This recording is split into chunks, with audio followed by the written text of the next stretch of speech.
Welcome back. बात करेंगे इस वक्त क्रिकेट आईसीसी T20 के हवाले से। तो आपको बताएं कि इंडिया जो है वो अमेरिका से 7 विकेटों से मैच जीत चुका है और उनकी क्या सूरत हाल रही है आज इंडिया की, और इसके मैच जीतने से आइंदा की क्या सूरत हाल बन रही है। गुफ्तगू करने के लिए हमारे साथ पैनलिस्ट में मौजूद हैं हसनैन लियाकत, अहमद नजीब सत्ती और हसन रजा। बहुत शुक्रिया तमाम पैनलिस्ट का करता हूँ अपने शो में। अहमद भाई, मैं आपसे जानना चाहता हूँ कि आज अमेरिका से इंडिया की जो जीत है उसमें जाहिर है आपने देखा है यकीनी तौर पर मैच मिडिल ऑर्डर उनको काफ़ी हद तक सपोर्ट कर गया है। 7 विकेट से ये मैच जीत चुका है उस अमेरिका से जिससे हम हारे हैं। अब आप क्या सूरत हाल बनती हुई दिखाई दे रहे हैं? पाकिस्तान तो जाहिर है हारा है और इंडिया की इस मैच के जीतने के बाद आइंदा का हमारी क्या सूरत हाल होगी? देखिए, सूरत हाल हमारी तो बस यही है ना, दूसरों के रहमो करम पर है। जो पहले 2 मैच जी। हार के हम अब तो कंफर्टेबल पोजीशन में रहे ही नहीं है, जो कि हर टूर्नामेंट में ऐसा ही होता है। सिवाय अभी रिसेंट पास में 2021 के T20 वर्ल्ड कप के अलावा हम तो हर टूर्नामेंट में यही होता है, वो उससे जीत जाए, हम इससे जीत जाए, इतना रन रेट हो जाए, हम तो इसी चीज पे डिपेंडेंट है। और अभी इस टूर्नामेंट में भी हमारी ये सूरत हाल है। सबसे इंपॉर्टेंट चीज है द प्रोसेस। मुझे जो सबसे मजा आया ना, इंडिया जीत गया, वो तो जीत एक तरफ है, लेकिन आप ये देखें कि ये सिचुएशन में अगर हम फंसते तो प्रोबेबली हम ना जीतते। एक तो वो क्यों जीते, उसकी वजह यह है कि उनके मिडिल ऑर्डर बैट्समैन ने रिस्पॉन्सिबिलिटी ली। उनको पता है कि फंसी हुई सिचुएशन से मैच निकालते कैसे, इनिंग्स को लेके कैसे चलना है। और दूसरी बात ये है कि ये उनके वो प्लेयर थे जिनको हम कहते हैं पावर हिटर है। उन्होंने प्रॉपर बैट्समैन रखे हुए जो कि पावर हिटिंग करते हैं। ये दोनों उनके kind of power hitting type role थे, लेकिन उनकी क्रिकेट इतनी जबरदस्त है कि जब प्रेशर पड़ा तो वो पावर हिटर के बजाय एक प्रॉपर बैट्समैन बन के जिन्होंने सिंगल डबल और इनिंग्स में पिच पे टाइम गुजारा और मैच को खत्म करके आए। ठीक है, तो ये फर्क होता है कि हमारे प्लेयर बहुत लिमिटेड स्किल वाले हैं, क्योंकि वो इतनी क्रिकेट खेले हुए नहीं है। अब फर्स्ट क्लास क्रिकेट कम खेलते हैं। आप जरा इनके सूर्य कुमार यादव को लोग T20 प्लेयर मानते हैं, 82 फर्स्ट क्लास मैच खेले हैं सूर्य कुमार यादव ने। ये प्लेयर बन के आते हैं जो कि सिर्फ एक तरह से खेलना नहीं जानते कि वो सिर्फ हिट मारनी है। उनको पता है सिंगल डबल कैसे लेने हैं, पिच पे रुकना कैसे है, प्रेशर में मैच को निकालना कैसे है।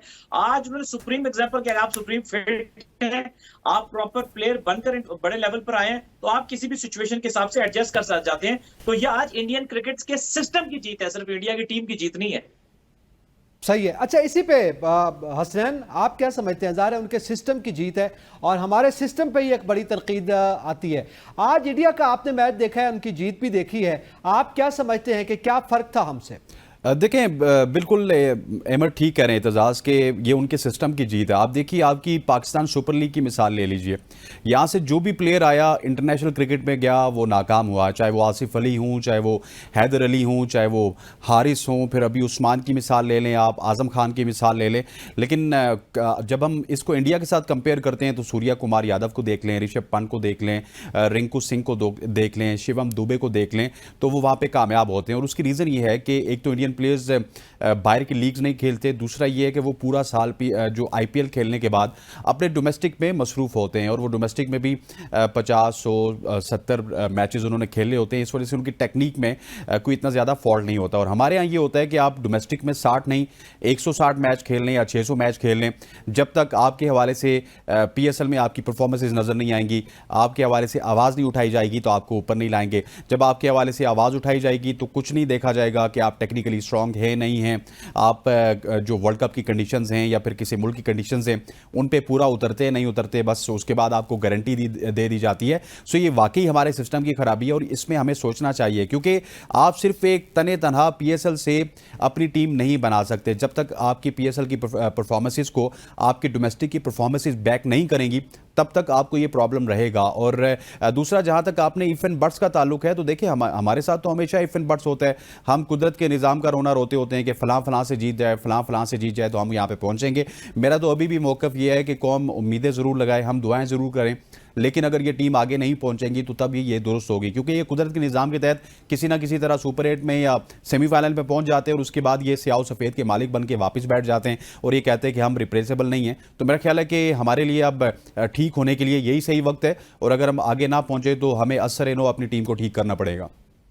ठीक है। अच्छा, इसी पे हसन रजा आपके इल्म में है, एक तो ज़ाहिर मैच के हवाले से आपने उसमें क्या सूरत हाल देखी और ज़ाहिर इंडिया के मैच जीतने के बाद अब आइंदा हमारे मुकाबलों के हवाले से क्या होगा, हम सुपर 8 में पहुंचे कि नहीं? और दूसरा, इसी के साथ ही आपके इल्म में है कि आईसीसी टी20 में अमेरिका और भारत से मैच हारने के बाद हमारी टीम पर एक गुजरांवाला में मुकदमा भी दायर कर दिया गया है एक अदालत में, और कहा गया है कि कप्तान बाबर आजम समेत तमाम टीम अराकीन पर बगावत का जो है मुकदमा दर्ज किया जाए।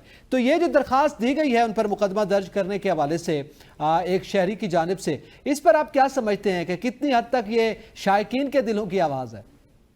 देखिए, शायकीन के दिलों की आवाज़ तो है, मगर ये सोशल मीडिया है, ऐसा रिएक्ट करता है, हमारे लोग ऐसे रिएक्ट करते हैं, क्योंकि जब हमारी टीम जीती नहीं है तो ज़ाहिर बदर रिएक्शन जो है वो बड़ा नेगेटिव भी आता है, और फिर अवाम जो है वो 25 करोड़ की अवाम जो है वेटिंग में होती है कि हम एशिया कप भी पीछे हारे।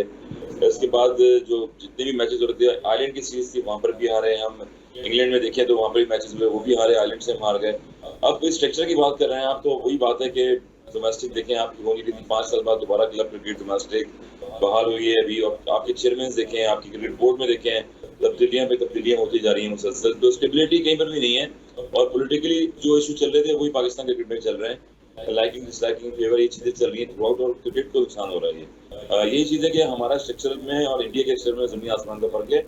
वहाँ की जो डिफरेंट लेवल क्रिकेट है वो IPL भी है, टॉप क्लास की लीग है, वहाँ पर हमारी PSL है, प्लेयरों को जो है फ्लो में रखते हैं, नजरों में रखते हैं, और उनको इंग्लैंड नहीं जाने देते हैं। हमारे आज प्लेयर डोमेस्टिक खेल के 2-4 मैच खेलते हैं, इंग्लैंड चले जाते हैं, 6 महीने गुजारते हैं, वापस यहाँ पर आ जाते हैं, क्लब क्रिकेट खेलते हैं, डायरेक्ट आके PSL खेलते हैं, और PSL में उनका नाम आ जाता है, फिर वो पाकिस्तान टीम में आ जाते हैं।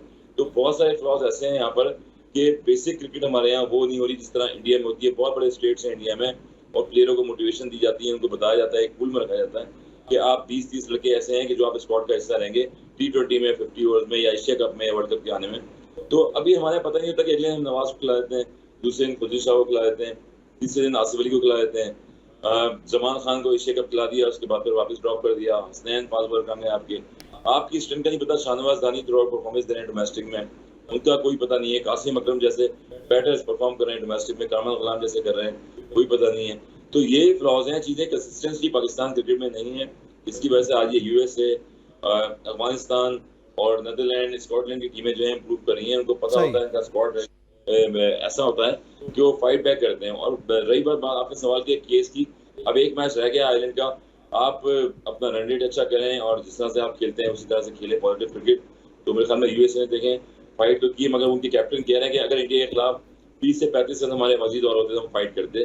तो ये एक्सपीरियंस है, मगर ये कि एक्सपीरियंस और एक्सपीरियंस में बड़ा फर्क होता है, और क्रिकेट अगर पॉजिटिव खेलें, 170 रन की क्रिकेट खेलें अगर, तो यहाँ पर फाइट बैक हो सकता है, बॉलर्स कर सकते हैं, मगर लो स्कोरिंग मैच रहा आज का भी। ठीक है। अच्छा, इसी में अहमद आप क्या समझते हैं, ये जो दरख्वास्त दी गई है, हमने देखा है सियासतदानों पर बगावत के मुकदमे दर्ज भी हो जाते हैं, दरख्वास्तें भी दी जाती हैं, कोई भी आम शहरी जो है वो दरख्वास्त भी दे देता है, फिर मुकदमे भी दर्ज होते हैं अदालतों में, लेकिन ज़ाहिर है इनकी कारकर्दगी जो है उस पर पूरी कौम अफसुर्दा है। ये कितनी हद तक जस्टिफाइड है ये दरख्वास्त? दरखास्त तो बस फॉर सेक दरखास्त होती है, इसकी कोई बुकत नहीं होती, क्योंकि आप इस तरह से जज कर ही नहीं सकते टीम को ना। जज तो करेंगे कोई, आप फॉर एग्जाम्पल आपके मुल्क में जज करने का सिस्टम क्या है? आपके मुल्क का जो प्राइम मिनिस्टर है वो आपका पैटर्न इन चीफ होते हैं, और वो हमेशा अपने सियासी एक बंदे को अपने जिसको उन्हें ओबलाइज करना होता है वो PCB का चेयरमैन लगवा दिया जाता है। ठीक है, यहाँ पे इलेक्शन नहीं सिलेक्शन होती है। कौन जज करेगा? Judgement authority. फिर जो आप कौमी असेंबली में कोई कमेटी बना लेते हैं कि जी वो आके इनकी इंटेरोगेशन करेगी, उनको टगे का क्रिकेट का पता नहीं होता, स्पोर्ट्स का पता नहीं होता, कौन जज करेगा? जज की अपनी वैल्यू क्या है? जो कि जज करने वाला है, कोई कमेटी का हेड जो है, उनकी अपनी, वो कितना गेम को अंडरस्टैंड करते हैं। तो इस मुल्क में ये निजाम तो फारिग है।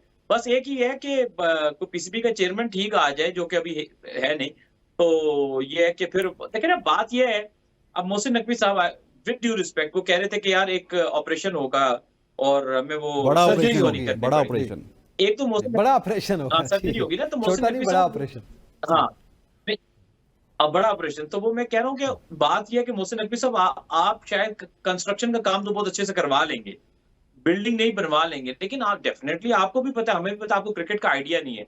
तो क्रिकेट के फैसलों पे आप जिन लोगों पे मुनसर हैं, एक बहुत बड़ा बेरूपिया है पाकिस्तान क्रिकेट बोर्ड में। मैं वक्त के साथ उसको एक्सपोज करूंगा।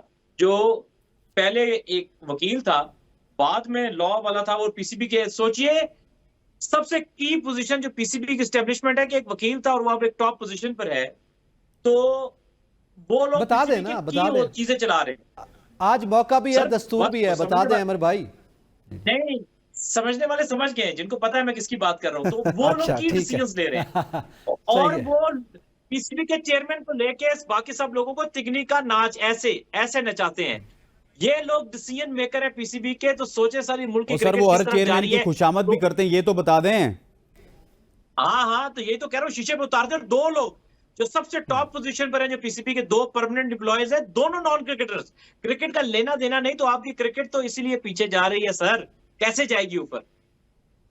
ठीक है, अच्छा इसी पे ज़ाहिर है मजीद भी बात करते हैं। और ये सूरत तो ज़ाहिर है मुकदमे भी दर्ज होते हैं, नहीं होने चाहिए यकीनन। मुहिब्बुल वतनी का ये तकाजा नहीं होता कि आप बगावत का मुकदमा दर्ज कर दें, लेकिन बहरहाल कितनी हद तक ये आवाज़ है, इस पर भी बात करेंगे और दीगर पहलू पे बात करेंगे। यहाँ पे वक्त तो एक ब्रेक का साथ रहिएगा।